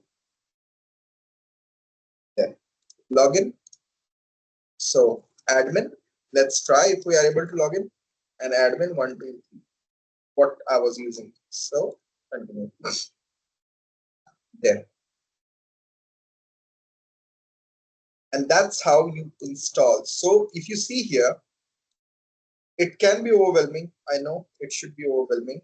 But the thing is, if you see here, what we did is the main purpose is even if our instance does not have a public IP, that means it can not directly connect to the internet. Still, we are able to publish our application on the website, like, sorry, on the internet.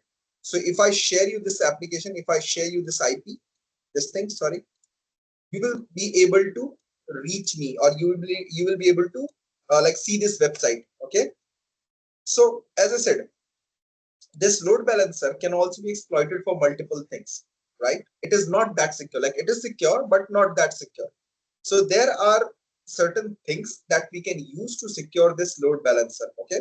So by default, again, one reason why I asked you to create an application load balancer, if you remember, not the network load balancer, right? The reason was application load balancer, first of all, it works with HTTP and HTTPS. That is required and used by the applications. Like our web applications use these two protocols to work. Port 80 and port 443. This is what our applications also used, and application load balancer is specifically created for these applications that use these two ports or these two services to work on. So that is the first reason we use application load balancer. The second reason is application load balancer is the only load balancer. Remember, application load balancer is the only load balancer that can use WAF. WAF means web application firewall. Now, what is this? What is a web application firewall? A web application firewall means, if you remember when I taught you about firewall earlier, like yesterday, I think in the previous class, right?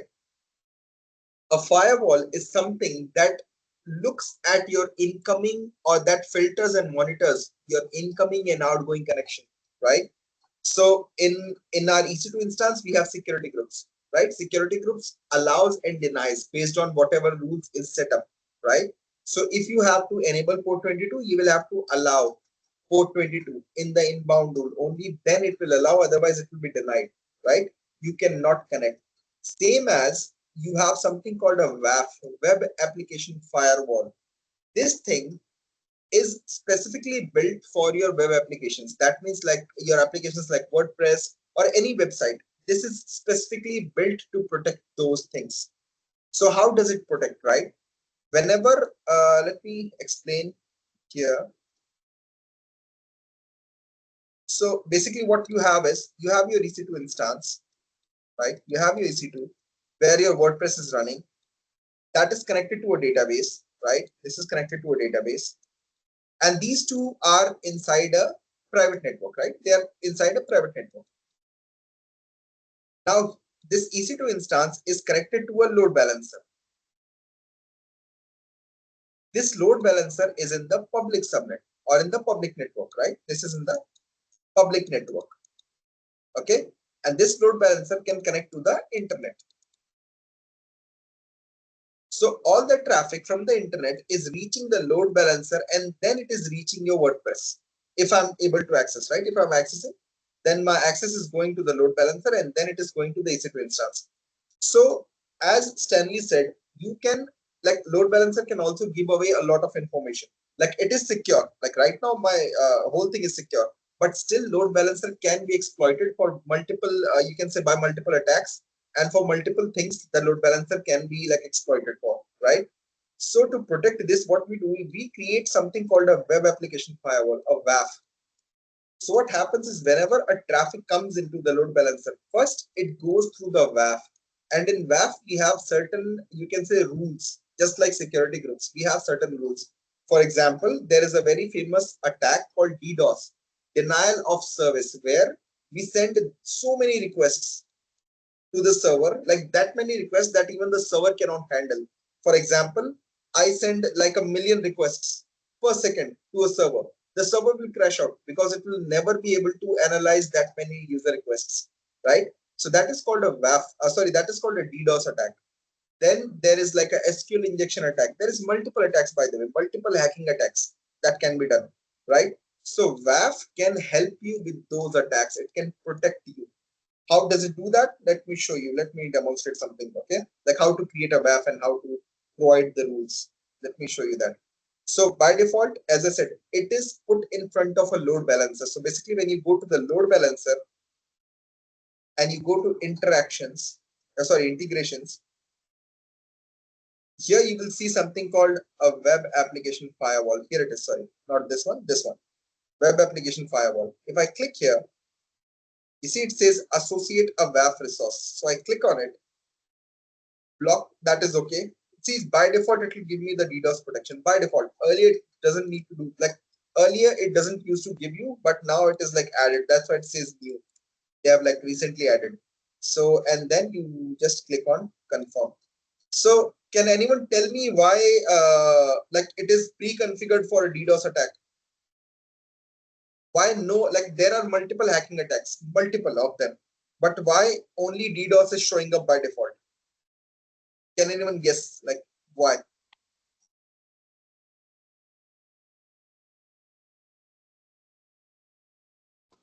He just said the answer a while ago. He just gave the answer. Yeah.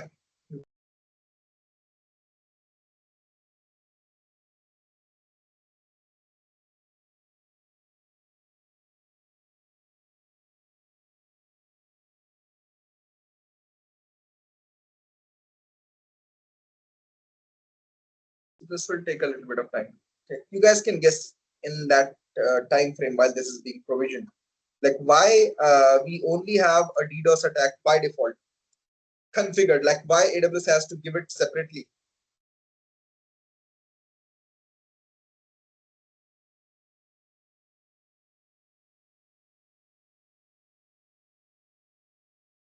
Anyone wants to take a guess? You guys try to answer. Try. anything that comes in your head, Please, just please come back with a question. I'm saying that AWS, when I was creating, for example, when I clicked here, right, you see it by default, there's a rule that calls under DDoS attack, right? Why only by default give DDoS protection by default? Why? Not for other attacks, but by default, AWS is giving you DDoS protection. Why is that? Like, what can be the reason? the first question you guys need to answer is, what is a DDoS attack?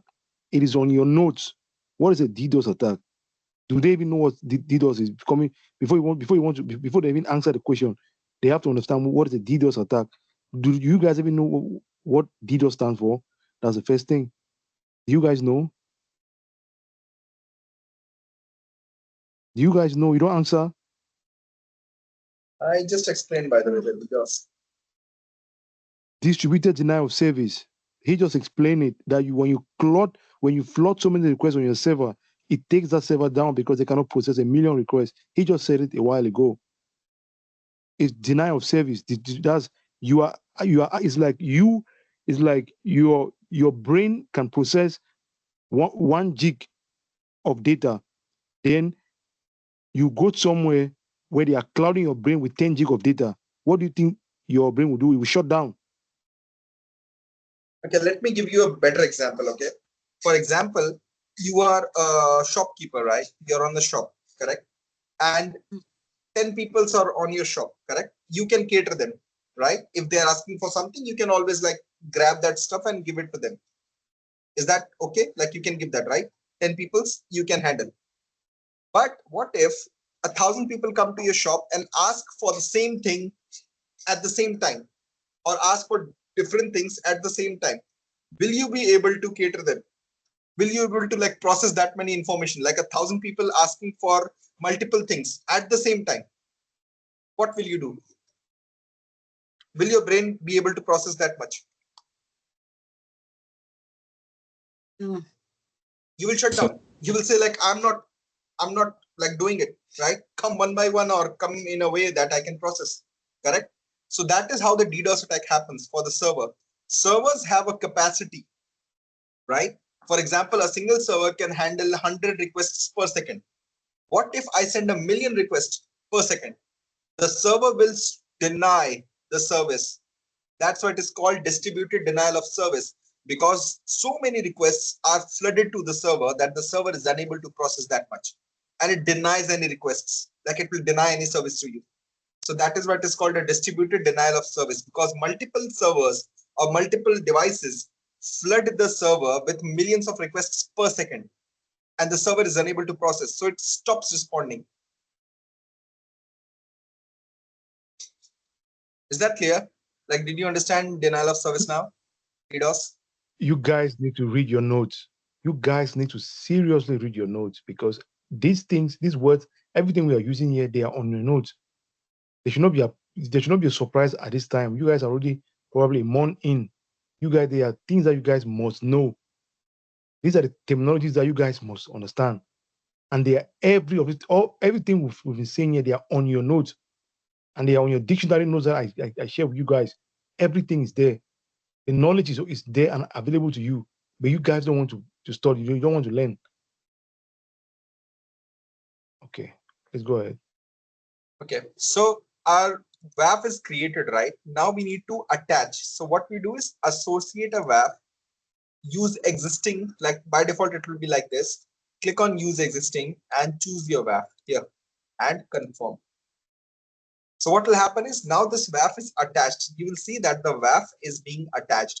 So what does it mean by like the WAF is attached? So if you remember, this WAF has a rule, by default has a rule for DDoS attacks, right? So that means by default, your server is automatically secured for DDoS applications. So why DDoS only, right? My question was, why DDoS only? Let me tell you the answer. The answer is DDoS is the most used attacks on server. And it is so easy to do. Maybe I'll show you sometime. DDoS is so easy to do that even a child, if they know the process, like there are tools also.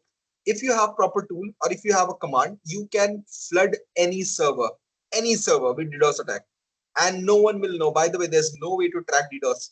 You cannot track because billions of requests you cannot track, right? So DDoS is so easy to do. You can do DDoS on any server. By the way, that is illegal to do. Never do that on a live server or something. But DDoS is so simple that every, you can say, newbie or every new person that is into the cybersecurity, right, or just for fun, they can do the attack on any website. That's why DDoS is the default rule that is even given by AWS or anywhere. DDoS should be the default rule.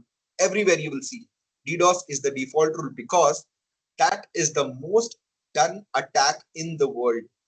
It can be done even by a child with proper tools. It's so famous, right? That's why by default they give you a DDoS protection. Okay. Now there are 3 more rules that they have already given you. Yeah, you said it. The DDoS it's very easy. If I understand you, it's very easy. Is it to attack? Yes, that is a very easy server to attack. Easiest one. Then Like why you is it? can, Why you then? can. Why is it? Why is it the default? Because I Because think it is default easy is to do. something that you can once you want to download, or for instance, if you put something default, therefore means that's what you want to be constantly be using. So what if? No. Okay. You mixed Madam up. You mixed Economy. up. You mixed up. Yes, You mixed sir. up. Yeah, Madam Economy. Yes, sir. AWS, right? Amazon is providing the WAF. Amazon is providing the DDoS service for Yes. the web firewall as a default Protection. rule, as a default protection rule to every service. Why? Because it is the most used. So that's why if you're already on Amazon and you're providing and you have services that you want to use the WAF for, that's the web application firewall, they are giving you that service as a default. It means that they already know that your service or your resources can be attacked using that DDoS attack. So they are giving as a default. It means they are forcing everybody to use that particular protection for that resources. I don't know if you understand. I'm trying to get to, yeah. It is like, think of it this way, right? Yes, sir. Think of it this way, that before you come into my house, right?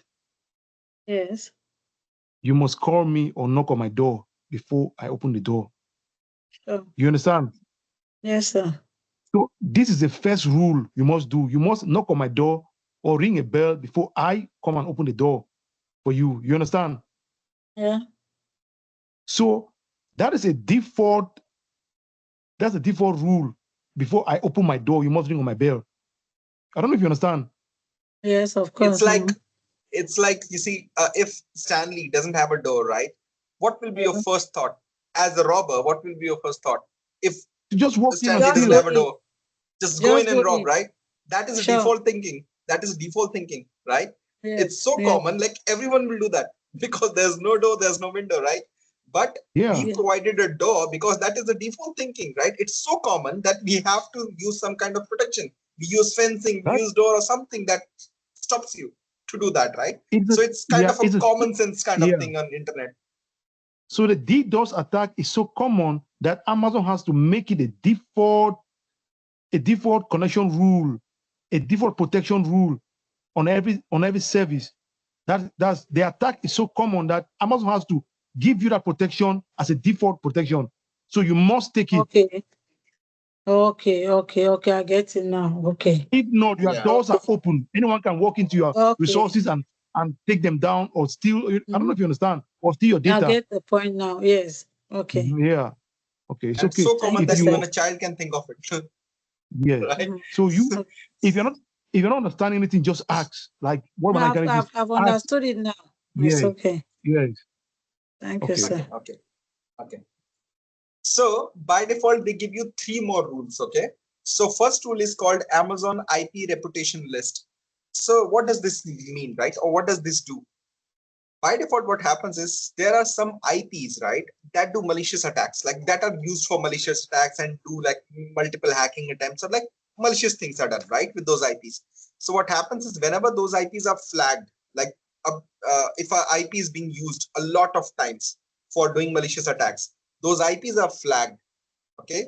And AWS creates a list of those IPs. So if any IP has been flagged by anyone, any platform in the world, right, for doing malicious stuff, those IPs are added in the reputation list. Every IP has a reputation. So if your IP has been used a lot for attacks or malicious things, your IP will get into this reputation list. That means if anytime your IP tries to connect to anything in this environment, right, where the WAF is implemented, this will deny your IP by default because your IP has not a good reputation. Like your IP does not have a good reputation. So AWS also gives you a reputation list protection. Then there is common rule sets, means like some common sense kind of rules that AWS has built. Like, okay, this should be a common sense, so you should have this rule. It's kind of that, right? So bad input means if someone tries to add like certain different random IPs and try to access something, so AWS has like given all these rules by default.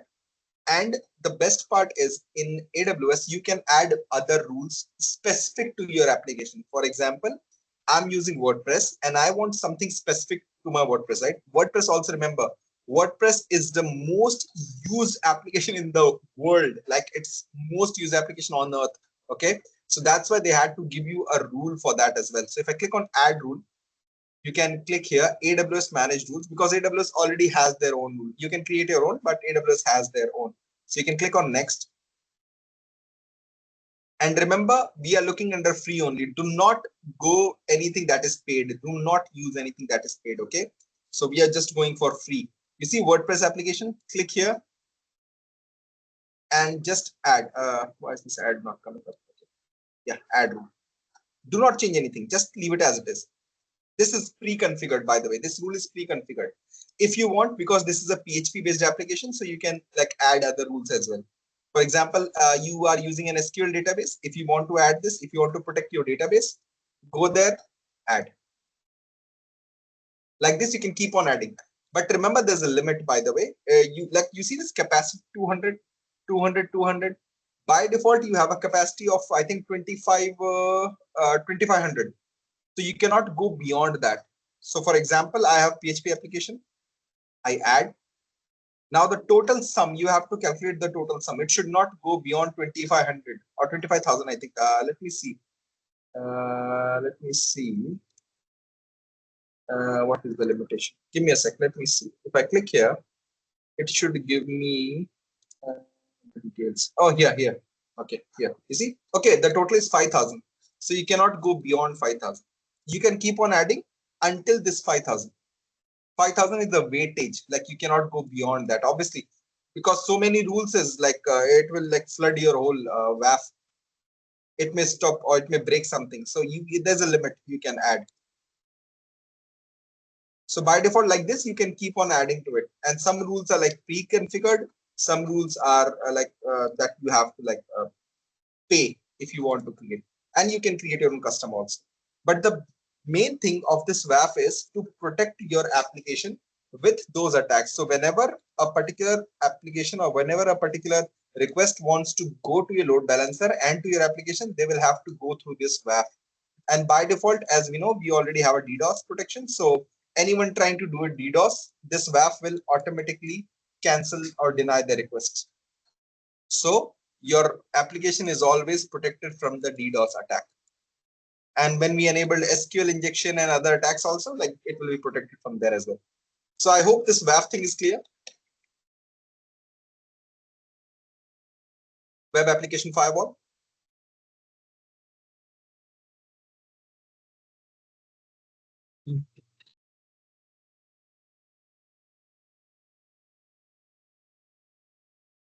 Okay.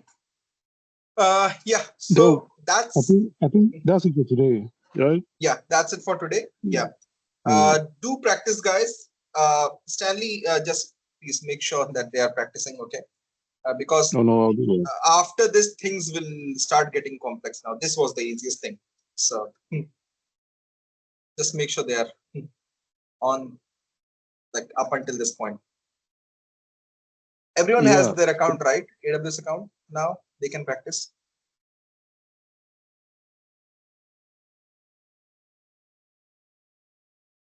Tiofi, I'll make provisions for you to have that card tomorrow. So you create the account. I think she's already did today. Madam Ekane, you proceed. Madam Ekane, you proceed with your card. You proceed with your card, then I will just probably transfer the money to your account. So you create an account, add a payment method. If you want us to create a card for you, just say it so that tomorrow we'll do it together. We'll do it all together. That's what you told me. That's why you finally agreed that you do it for me. Okay, no problem. So so that means so it means they'll just create the card for everybody so that I will share the information and you guys can proceed creating the account. It's not difficult. Yeah. She's learned it today. Guys, last thing before I close, right? Whenever you are done, for example, I'm done with this thing, right? Make sure you are deleting everything every day. Make sure you're doing that. Otherwise, you will never know what you will keep running and it can start charging you. For example, the VPC, right? NAT is running right now. NAT is charging you. So in that case, what we will do? Make sure you close and delete all those things that are not required. So whatever you created, delete it. Right? So it won't charge you anymore. Just be sure of that. Every day, delete once you're done. Yeah, Stanley, I'm done. Yeah, you can go ahead. Yeah, so this is very important. So you guys just watch how he's deleting all these services. I just want you to, I'll leave the recording on so that you see how he's deleting everything that he created. So you delete so that your account will not be charged. If you don't delete, the NAT gateway is automatically being charged. So for every VPC that you've created, especially when you're doing that, when you're practicing that VPC peering. So be very, very careful. Everything you provision, make sure you delete before at the end of the class or at the end of your practice session. You make sure you delete. Make sure you delete, else they will charge you money. Especially the database, please. Yes. It is a free tier database. Yeah. It's free tier. They say it's free tier, but if you leave it running, you are going to incur lots of costs. So you make sure you delete everything after you practice, after you know that you've mastered the course content. Delete every resources you've provisioned for that particular and class. When you are confused, for example, I'm deleting this VPC, right? It will tell me that, okay, you are already running something that you need to delete first. So here it is the peering connection. I deleted the NAT, otherwise NAT would also show up here, right? So here it will show you what you need to delete before you delete this VPC, right? So here it is showing me the peering connection. I can just click here. It will take me there. I'll delete the peering connection. And in the previous class, I have shown you like how to delete the VPC properly. So make sure you do that. Delete related routing tables, delete and delete. It's gone. Now I can go to the VPC and I can delete it. It should be able to delete now. There. Oh, it's still deleting. Okay, let it go. It's still deleting. It's in use. Okay. Sometimes it can be tricky. Because things are deleting. Some things are not deleted, right? So it can like give you those issues. It's doing that because my load balancer is still running. So make sure instance, load balancer, and everything that is running should be gone, totally gone. Otherwise, it won't let you. So if I go to my load balancer, here it is still running. So delete, confirm. Always read this last line. It will tell you how to delete and like what to write there. There. Now, again, I can go back to the VPC and try deleting it again. So once my, okay, now what? One more thing, two more things are running. Let me see what that is. What did I create? I created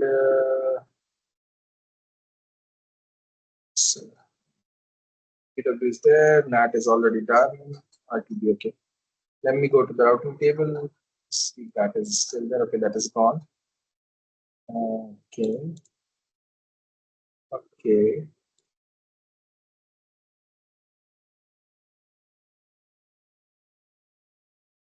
Stanley, you can continue. I'm just like deleting. They can see the recording. Okay. So, is there anyone? I think it's Leo. Is Leo there? Leo.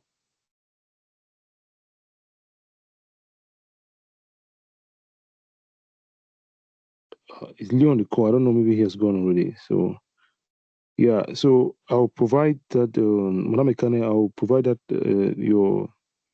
I'll provide access to your card tomorrow. I think for you too, and Leo will have it.